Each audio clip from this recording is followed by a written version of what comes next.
एक शहर के पुराने बाजार की तंग गली में एक सादा सा लड़का बैठा इत्र बीचा करता था। उसका नाम उमरान था। उसके पास कोई बड़ी दुकान नहीं थी, बस लकड़ी की एक छोटी सी मीज, चंद शीशियां और दिल में अल्लाह पर कामिल यकीन। उमरान का इत्र सिर्फ खुशबू नहीं था, बल्कि उसके अखलाक, नरम गुफ्तगू और सच्चाई की महक भी लोगों को अपनी तरफ खींच लेती थी। वो नाप तौल में कभी कमी न करता और हमेशा कहता, भाई, रिज़्क अल्लाह देता है, धोखा नहीं। एक दिन असर के बाद बाजार में गैर मामूली खामोशी थी। इसी दौरान एक सादा लिबास में मलबूस नकाब ओढ़े एक अनजान लड़की आहिस्ता आहिस्ता उमरान के पास आकर रखी।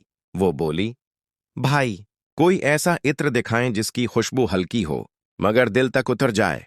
उमरान ने मुस्कुराकर एक शीशी उठाई और कहा, बाजी, ये इत्र कम बकता है, मगर जिसे रास आ जाए वो दोबारा जरूर आता है। लड़की ने इत्र सोंघा, इसकी आंखें भर आईं। वो धीमी आवाज में बोली, ये खुशबू मुझे मेरे वालिद की याद दिला रही है। उमरान ने कोई सवाल न किया, बस एहतराम से कीमत बता दी। लड़की ने पैसे दिए और जाते जाते कह गई, आपकी सच्चाई इस खुशबू से ज्यादा कीमती है। वो लड़की रोज आने लगी, कभी इत्र लेती, कभी सिर्फ हाल पूछ कर चली जाती। उमरान कभी नजरें झुकाकर बात करता, कभी खामोशी अख्तियार कर लेता। उसके दिल में एक अजीब सा सुकून उतरने लगा, मगर वो जानता था मोहब्बत में भी हया लाजिम है। एक दिन वो लड़की ना आई, फिर दूसरा दिन, तीसरा दिन। उमरान बेचैन होने लगा, मगर जबान से शुकवा न किया। चंद दिन बाद बाजार में खबर फैली कि शहर के एक बड़े ताजिर की बेटी सख्त बीमार थी, जो अक्सर सादगी में बाजार आया करती थी। उमरान समझ गया वो अनजान लड़की वही थी। कुछ अरसे बाद एक बावकार शख्स उमरान के पास आया और बोला, बेटा, मेरी बेटी तुम्हारी सच्चाई और किरदार से मुतासिर है।